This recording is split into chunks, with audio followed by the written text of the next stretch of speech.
So, this is our 7th lecture on the topic, that is chapter number 11, Electric Current Through Conductors of 11th Science of Maharashtra Board. And in today's lecture, we are deriving one derivation, and derivation is of the energy loss in resistance or power loss in resistance. This derivation, okay, the derivation is not of importance, but the final results are very important for you. ये जो derivation है अपन दो तरह से देखेंगे, एक किताब के हिसाब से और दूसरा जो टेक्निक है वो मैं बताऊंगा आपको किस तरह से अपन इसको समझ सकते हैं। दोनों तरफ से इंपॉर्टेंट है, दोनों तरफ से आपका कॉन्सेप्ट क्लियर करने का मेरा वहां पर पॉइंट रहेगा और वो पॉइंट मुझे क्लियर करना है। ठीक है, सो दो तरह से डेरिवेशन में डिराइव करूंगा, आपको ध्यान रखना है और दोनों तरह से आप बना सकते हो उसे। ठीक है, पहला पॉइंट आपको ध्यान देना है, अपना पॉइंट है electrical energy and power loss in a resistance. Resistance में कितनी इलेक्ट्रिकल एनर्जी लॉस होती है और कितना पावर लॉस होता है, इसका डेरिवेशन अपने को निकालने का है। ठीक है, so for this purpose consider a resistance. Say this is resistance, having resistance R. Let it is connected to the source of EMF. Because of this EMF, current flows through this resistance. Say I is the current flowing through this resistance in time t or in time delta t, so that the charge flowing is Q. Current I जा रहा है उस resistance में से, means charge flow होने वाला है उस रेजिस्टेंस में से। कितना चार्ज जा रहा, क्यू इतना चार्ज जा रहा, डेल्टा टी इतना टाइम में। ठीक है, okay, now low, this is source. ये क्या करता है, ये एनर्जी सप्लाई करता है किसको, चार्ज को। किस लिए, सो that the charge circulate through the circuit. जो इलेक्ट्रॉन सर्किट में घूमने वाले हैं, उन घूमने वाले इलेक्ट्रॉन को एनर्जी देने का काम ये सोर्स करता है, यानी कि battery. Okay, because of this energy the electron revolves in the external circuit as well as inside the source. जो इलेक्ट्रॉन को एनर्जी मिलेगी, उस एनर्जी की सहायता से वो इलेक्ट्रॉन इस एक्सटर्नल रेजिस्टेंस में फ्लो होगा, यानी वो उसका पाथ कंप्लीट करेगा और सेल के अंदर भी उसका पाथ फॉलो करेगा। देखो आप, ये जो सोर्स है, ये सोर्स एनर्जी सप्लाई कर रहा है इलेक्ट्रॉन को। उस वो जो इलेक्ट्रॉन है, जो इलेक्ट्रॉन को एनर्जी मिल रही, उस एनर्जी की वजह से वो इलेक्ट्रॉन इस सर्किट में घूम रहा और सेल के अंदर भी घूम रहा। ठीक है, अब वो इलेक्ट्रॉन क्या करेगा, जब इलेक्ट्रॉन घूमेगा तो घूमने के लिए वर्क करना पड़ेगा, वर्क करना पड़ेगा तो उसकी एनर्जी लॉस होगी, बराबर है। सो while travelling through the circuit the electron losses it's energy. Okay, देखो आप, सोर्स ने इलेक्ट्रॉन को एनर्जी दी, उस एनर्जी की वजह से इलेक्ट्रॉन सर्किट में घूम रहा। घूमने के लिए उस इलेक्ट्रॉन को एनर्जी खलास करनी पड़ेगी या लॉस करनी पड़ेगी, वो एनर्जी लॉस कर रहा, यानी कि ये इलेक्ट्रॉन, घूमने वाला इलेक्ट्रॉन, कुछ energy, part of the energy will be loss in this resistance, और इस सर्किट में वो कुछ एनर्जी लॉस करेगा और बाकी एनर्जी वो सेल के अंदर लॉस करेगा। यानी कि उस इलेक्ट्रॉन को मिलने वाली एनर्जी दो जगह पर लॉस होगी, एक्सटर्नल सर्किट में भी लॉस होगी और सेल के अंदर भी लॉस होगी। ठीक है, पॉइंट बराबर ध्यान में रखो। सर्किट में जब इलेक्ट्रॉन घूमेगा तो उसको घूमने के लिए एनर्जी लगेगी। वो एनर्जी कौन सप्लाई करेगा, ये सोर्स एनर्जी सप्लाई करेगा। जो एनर्जी सोर्स सप्लाई करेगा, उस एनर्जी में का कुछ पार्ट इलेक्ट्रॉन एक्सटर्नल सर्किट में खर्च करेगा और कुछ पार्ट वो इलेक्ट्रॉन सेल के अंदर खर्च करेगा। ये पॉइंट बराबर ध्यान में रखो, क्योंकि ये आगे चल के आपको बहुत काम आने वाला है। बहुत सारे डिस्कशन में आपको ये काम गिरेगा इलेक्ट्रिकल सर्किट में। ठीक है, ये हो गया पहला पॉइंट। दूसरा पॉइंट, पोटेंशियल किसको बोलते हैं अपन, व्हाट इज पोटेंशियल। पोटेंशियल बोले तो वर्क डन, पोटेंशियल माने वर्क, लेकिन कब? जब वर्क होने वाले तब क्वांटिटी यूनिट रहेगी तब। देखो ग्रेविटेशनल पोटेंशियल काय को बोलते हैं अपन? Gravitational potential it is the amount of work done in bringing unit mass from infinity to that point. उस पॉइंट का ग्रेविटेशनल पोटेंशियल कितना होता है? 1 किलोग्राम के मास को इंफिनिटी से उस पॉइंट तक लाते वक्त जो वर्क होता है वो ग्रेविटेशनल पोटेंशियल होता है। यूनिट मास 1 किलोग्राम का मास। वैसे ही इलेक्ट्रिकल पोटेंशियल क्या होता है? तो सिंगल चार्ज बोले तो एक इलेक्ट्रॉन नहीं, यूनिट चार्ज जिसकी मैग्नीट्यूड 1 है, ऐसा एक इलेक्ट्रॉन नहीं, उसमें एक प्रोटॉन नहीं, यूनिट चार्ज को अगर आपको मूव करना है तो जो वर्क होगा उस वर्क को बोलते हैं पोटेंशियल। सो पोटेंशियल उसको अपन V इस सिंबल से रिप्रेजेंट करते हैं, is nothing but amount of work done in moving a unit charge. Unit charge को मूव करने के लिए जो कुछ वर्क होगा उसे पोटेंशियल कहते हैं। सो यूनिट चार्ज को मूव करने के लिए V इतना वर्क होता है, पोटेंशियल होता है, यानी कि V इतना वर्क होता है। सो Q इतना चार्ज मूव करने के लिए कितना वर्क होगा? So work done in moving the charge Q is, single charge को मूव करने के लिए V इतना वर्क होता है, तो Q इतना चार्ज मूव करने के लिए कितना वर्क होगा? Q into V। पॉइंट बराबर ध्यान में रखो। ये हो गया दूसरा पॉइंट। पहला पॉइंट कौन सा बताया मैंने आपको? कि जो एनर्जी इलेक्ट्रॉन को मिलेगी वो कैसा खर्चा करेगा। दूसरा पॉइंट मैंने बताया आपको कि पोटेंशियल क्या होता है?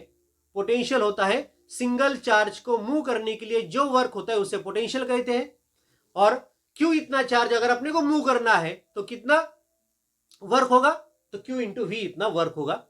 ठीक है, ये दूसरा point. We are deriving the derivation for power loss in a resistance. एखादा रेजिस्टेंस होगा सर्किट में, तो उस रेजिस्टेंस में कितनी पावर लॉस सर्किट करेगा या वो मूव होने लिए चार्जेस करेंगे, उस पावर लॉस का डेरिवेशन अपने को करना है। So let us consider a resistance which is connected across a source, so that the potential difference across this resistance is V। यानी कि इन दो पॉइंट के बीच पोटेंशियल डिफरेंस V इतना है। ठीक है, सो आप मुझे बताओ कि V इतना अगर पोटेंशियल डिफरेंस है तो वहां पर कितना वर्क होगा Q इतना चार्ज मूव होने के लिए। So the work done in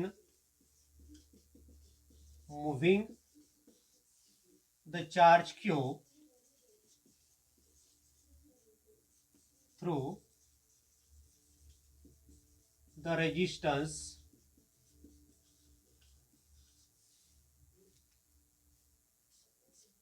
कितना होगा? पोटेंशियल डिफरेंस कितना है? V। अब देखो V इतना पोटेंशियल डिफरेंस दो पॉइंट के बीच में, अपने को Q इतना चार्ज उसमें से लेके जाना है, तो वर्क कितना होगा?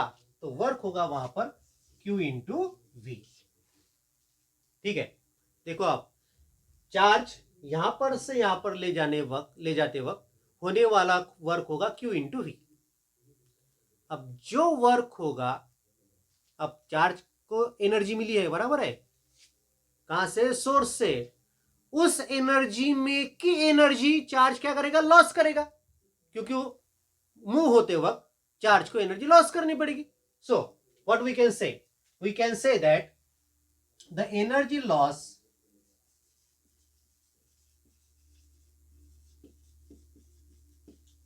by the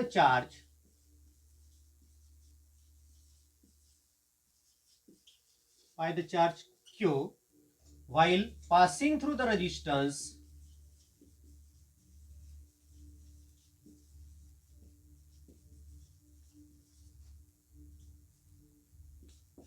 कितनी? अब अपने को एनर्जी लॉस निकालने की, जितनी उसकी पोटेंशियल एनर्जी कम होगी उसकी उतनी एनर्जी लॉस होगी। So it is equal to change in potential energy.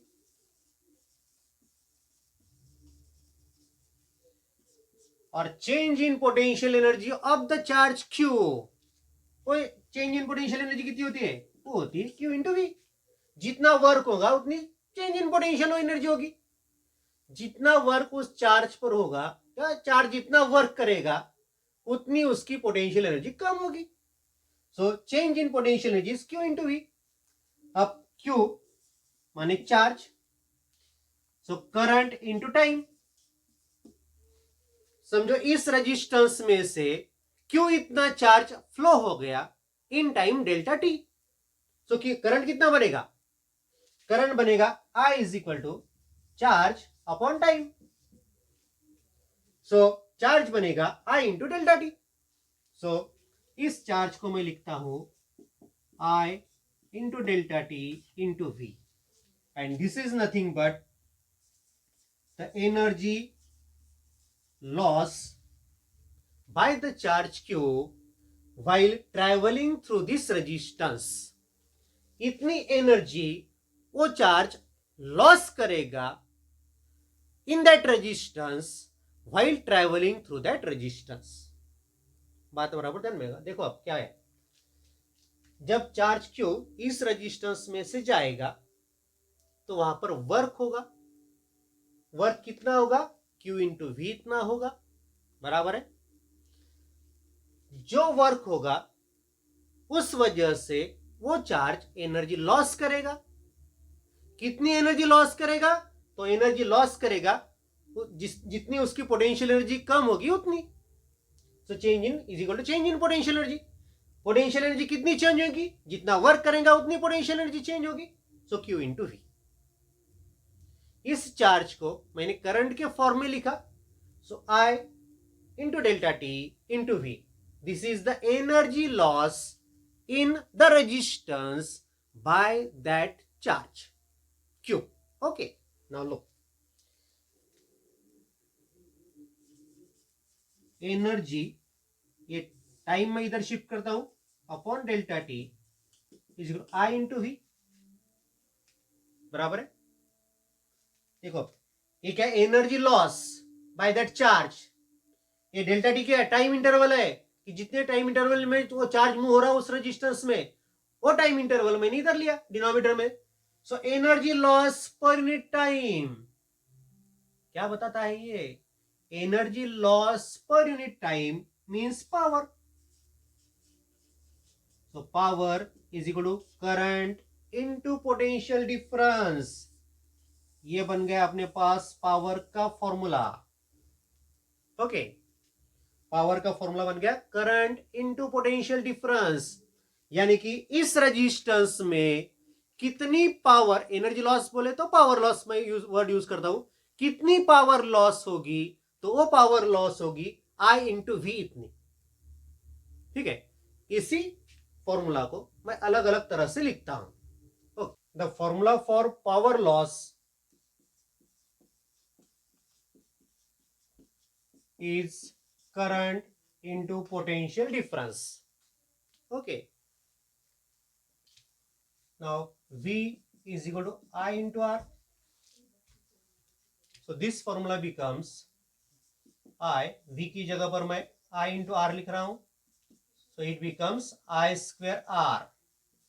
Second formula for power loss. Okay,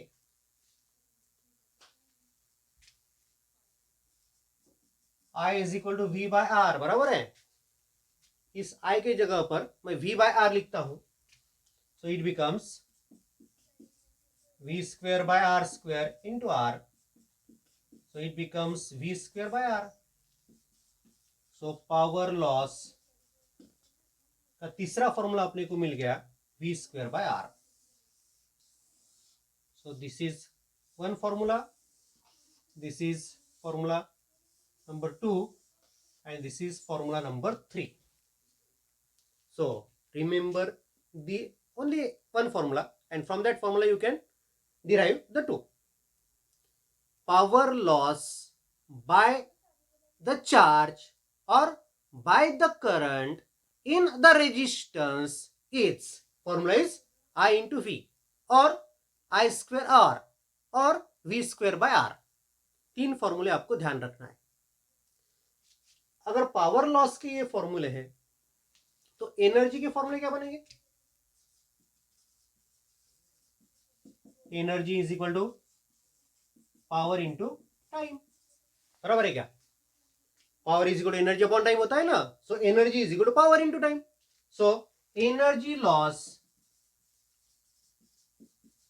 के फॉर्मूले अपने पास बनेंगे power into time means I into V into T, पहला फॉर्मूला. दूसरा फॉर्मूला बनेगा आई स्क्वायर आर टी, बराबर है. इसको टाइम से मल्टीप्लाई करता हूं मैं, T is the time interval. और डेल्टा टी भी आप लिख सकते हो, मैंने यहाँ पर टी लिखा है, यहाँ पर मैंने डेल्टा टी लिया था, ठीक है. यहाँ पर आप भी डेल्टा टी ले सकते हो. Delta t is interval of time. और तीसरा फॉर्मूला बनता है अपने पास v square by r into time. So these are the three फॉर्मूले for energy loss in the resistance. देखो, तीन पावर के फॉर्मूले, और इन पावर का फॉर्मूले को अगर अपने टाइम से मल्टीप्लाई कर दिए तो अपने को एनर्जी के फॉर्मूले मिलते हैं. ठीक है, ये हो गया complete derivation for electrical energy and power regarding point number 11.7 of our textbook. ठीक है. सो आपको क्या क्या बातें ध्यान में रखनी है कि पोटेंशियल क्या होता है? पोटेंशियल होता है work done in moving unit charge. दूसरा पॉइंट आपको क्या ध्यान में रखना है कि यूनिट चार्ज को मूव करने के लिए v इतना वर्क होता है, तो q इतने चार्ज को मूव करने के लिए कितना वर्क होगा? तो q इंटू वी. ये जो वर्क होगा, ये वर्क वहां पर एनर्जी के फॉर्म में लॉस होगा, वो होगा पोटेंशियल एनर्जी के फॉर्म में loss. So this work done is equal to change in potential energy, or that change in potential energy is energy loss is I into delta T into V.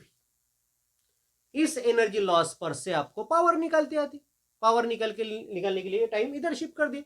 So power loss in resistance is I into V. ये पहला formula आपको ध्यान में रखना है, current into voltage. ये product लिया कि आपको पावर लॉस मिलता है उस रेजिस्टेंस में का. और दूसरा फॉर्मूला अपने पास आई स्क्वायर आर, इतनी पावर रेजिस्टेंस में लॉस होती है. आई माने जाने वाला करंट का square into the value of that resistance, इतनी पावर उस रेजिस्टेंस में लॉस करेगी. और वी स्क्वायर बाय आर. ये तीन डिफरेंट फॉर्म्स है आपको पावर लॉस ढूंढने के लिए. एक आधे एग्जांपल में आपको करंट दिया होगा, उस रेजिस्टेंस का अक्रॉस का वोल्टेज दिया होगा, और उस पर से पावर लॉस कितना होगा उस रेजिस्टेंस में निकालो, आई इंटू ही करने का. एक आधे एग्जांपल में आपको करंट दिया होगा, रेजिस्टेंस की वैल्यू दी होगी, कितना रेजिस्टेंस है और करंट कितना जा रहा है उस रेजिस्टेंस में, इसके अनुसार आपको फिर पावर लॉस निकालते आते उस रेजिस्टेंस में से. एक आधे एग्जांपल में आपको रेजिस्टेंस के अक्रॉस का वोल्टेज दिया होगा और उस रेजिस्टेंस की वैल्यू दी होगी, तो इस फॉर्मूला से आप उस रेजिस्टेंस में कितना पावर लॉस होगा ये आप ढूंढ सकते हो. So these are the three different ways in which you can calculate the power loss in a resistance. Okay, similarly, by multiplying by time, you can find energy loss in that resistance. अब ये जो energy loss resistance में होगी वो किस form में होगी बता दिया था. सोचो, करंट जा रहा रेजिस्टेंस में से, माने चार्जेस जा रहे रेजिस्टेंस में से. जब चार्जेस रेजिस्टेंस में से जाएंगे तो जाने वाले चार्जेस यानी कि इलेक्ट्रॉन कोलाइड हो गए, आपस में कोलाइड हो गए कि आयन कोर से कोलाइड हो गए. आपस में कोलाइड होते नहीं, मूव होने वाले इलेक्ट्रॉन आपस में कोलाइड होते नहीं. अपन ने देखा अजम्पशन में, उनकी कोलिजन नहीं देखे थे अपन. वो जो मूव होने वाले इलेक्ट्रॉन है वो कोलाइड करेंगे किससे? उस सब्सटेंस के एटम से. उसको क्या बोले थे अपन ने? Iron core, sorry iron core, iron core नहीं, आयन कोर. और उस आयन कोर से उनका कोलिजन होगा, उस कोलिजन की वजह से वहां पर एनर्जी लॉस होगी. एनर्जी लॉस होगी तो बराबर है, वहां पर एनर्जी लॉस होगी तो क्या होगा? वहां पर का टेम्परेचर बढ़ेगा. सो रेजिस्टेंस गर्म होगा, यानी कि in the form of heat there is loss of energy. So ये जो एनर्जी लॉस करेगी वहां पर, पावर लॉस बोले तो एनर्जी लॉस बोले तो, ये एनर्जी लॉस हीट के फॉर्म में लॉस होगी. So heat loss in the resistance is, इसको पावर लॉस बोलो या हीट लॉस बोलो. हीट लॉस बोलते हैं, यहाँ पर एनर्जी लॉस बोलता हूं मैं. हीट लॉस कितनी होगी? आई वी डेल्टा टी, या I square R delta T, या V square by R delta T. और पावर लॉस कितनी होगी, तो I इंटू वी और I स्क्वायर आर और V square by R. Power का फॉर्मूला और एनर्जी का फॉर्मूला और हीट का फॉर्मूला दोनों में डिफरेंस है डेल्टा टी का, ध्यान में रखो। अब यही डेरिवेशन मैं थोड़ी अलग तरह से लेता हूं, उस पर बराबर ध्यान में देना। देखो आप, वही डेरिवेशन जो अपने पावर लॉस का और एनर्जी लॉस का निकाला था, वही डेरिवेशन में आपको अलग तरह से समझाता हूं। So let us consider a simple electric circuit containing only one source of EMF E, having EMF E, and only one resistance having resistance capital R. Let this source is having internal resistance small r. जो cell होता है उसको भी resistance होता है और उस resistance को उसका इंटरनल रेजिस्टेंस कहते हैं, ठीक है। इस सोर्स का इंटरनल रेजिस्टेंस स्मॉल आर है, जो एक्सटर्नल रेजिस्टेंस अपन ने सर्किट में जोड़ा है उसका रेजिस्टेंस कैपिटल आर है।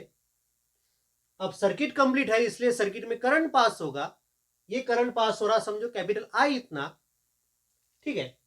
और इस रेजिस्टेंस के अक्रॉस तुमने अगर पोटेंशियल डिफरेंस गिना तो पोटेंशियल डिफरेंस वी है। तो अपने को पता है energy supplied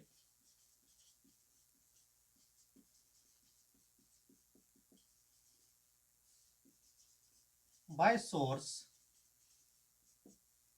is equal to energy use in external circuit plus energy use in the cell। ये अपने को पता है जितनी एनर्जी ये सोर्स सप्लाई करेगा उस एनर्जी में से कुछ पार्ट वो फ्लो होने वाला चार्ज इस रेजिस्टेंस में खर्च करेगा और कुछ पार्ट इस सेल के अंदर खर्च करेगा। सो total energy supplied is equal to energy consumed in resistance plus energy consumed in that cell। ये अपने को पता है और यही कॉन्सेप्ट यूज करके एनर्जी सप्लाइड ई यानी कि EMF is equal to I R, ये हो गई एनर्जी खर्च रेजिस्टेंस में की, और I into R small r internal resistance cell का, इतनी एनर्जी खर्च होगी उस सेल के अंदर। अब ये एनर्जी बता रहा है ये काय पर से, आपको एक फॉर्मूला याद होगा, E is equal to V plus I into R, है क्या, 10वीं में था। E बोले तो ईएमएफ उस सोर्स का, V बोले तो पोटेंशियल डिफरेंस, और स्मॉल आर बोले तो internal resistance of the cell. EMF potential difference से हरदम ज्यादा रहता है, और अगर आपने ईएमएफ को कुछ कनेक्ट नहीं किया तो ईएमएफ और पोटेंशियल डिफरेंस सर के होते हैं, ये अपने को पता है। अब मुझे पता करना है कि ये फॉर्मूला बराबर है या नहीं है। So EMF, so energy supplied per unit charge बराबर है क्या, ईएमएफ बोले तो energy supplied per unit charge, single charge को दी जाने वाली energy so that the charge circulate through the circuit. Okay, तो ये है एनर्जी सिंगल चार्ज को दी जाने वाली। आई आर मीन्स वी, और वी का मीनिंग क्या होता है, it is potential, V means potential, it is the work done per unit charge, it is the work done per unit charge, ठीक है, ये हो गया V। और ये क्या है, I into small R, this is work done by single charge inside the cell, this is work per unit charge inside the cell. इतना वर्क होगा, इतना वर्क करेगा यूनिट चार्ज उस एक्सटर्नल रेजिस्टेंस में, और इतना वर्क करेगा वही यूनिट चार्ज उस सेल के अंदर। दिस E बिकम्स एनर्जी, क्यों इतना चार्ज फ्लो हो रहा T इतने टाइम में, सो it is I R plus I R, बराबर है। एनर्जी पर यूनिट चार्ज, ईएमएफ बोले तो, बरोबर है। इस चार्ज को मैं इधर शिफ्ट करता हूं, energy is equal to Q into I into capital R plus Q into capital I into small R. So Q is equal to, charge is equal to current into time, I into T. So energy का formula बनेगा Q की जगह पर I into T, ये I R, Q की जगह पर I into T, I into small R. So ये बनेगा I इंटू आई बोले तो I square R T plus I square small R T. देखो आप, ईएमएफ बोले तो energy supplied by the source, so energy supplied by the source is equal to I square R T. ये क्या है? It is the energy का formula, energy loss का formula I square R T, I square are delta T. So this is the energy loss in resistance plus I square small R T. ये क्या है? ये है energy loss in the cell, यानी कि जितनी energy ये ईएमएफ सप्लाई करेगा और जितनी एनर्जी ये सोर्स सप्लाई करेगा उस चार्ज को, तो वो चार्ज क्या करेगा? उसमें का कुछ पार्ट एक्सटर्नल रेजिस्टेंस में खर्च करेगा, यानी कि एक्सटर्नल सर्किट में खर्च करेगा। एक्सटर्नल रेजिस्टेंस बोले तो एक्सटर्नल सर्किट में खर्च करेगा, और कुछ पार्ट वो चार्ज सेल के अंदर खर्च करेगा। इस तरह से उस एनर्जी का वो चार्ज यूटिलाइजेशन करेगा। So energy supplied is equal to energy use in the resistance plus energy use inside the cell. और अगर मैंने यहां पर टाइम से डिवाइड कर दिया तो फॉर्मूला बनेगा पावर का, इसको टाइम से डिवाइड करो, so I square R plus I square R. Energy को टाइम से डिवाइड किया पावर मिलेगा मुझे। So I square R, this is the power lost by that charge in the external circuit, and I square small r, this is the power loss by that charge in the cell। बात बराबर ध्यान में रखो, कितनी power loss करेगा charges उस external circuit में? I square into capital R. Capital R क्या है? उस एक्सटर्नल सर्किट का रेजिस्टेंस। और सेल के अंदर कितनी पावर लॉस करेगा वो charge? I square into small R. Small R क्या है? उस सेल का इंटरनल रेजिस्टेंस। ठीक है, इस तरह से भी आप बता सकते हो। ये मैंने आपको ध्यान में आने के लिए बताया, ये तुम्हारे सिलेबस में नहीं है, ये आपको मालूम होना चाहिए कि किस तरह से अपन इस कंक्लूजन तक आ सकते हैं कि सप्लाई की गई एनर्जी बैटरी की वजह से किस तरह से यूटिलाइज हो सकती है। वो पॉइंट मैंने आपको इस तरह से क्लियर कर दिया।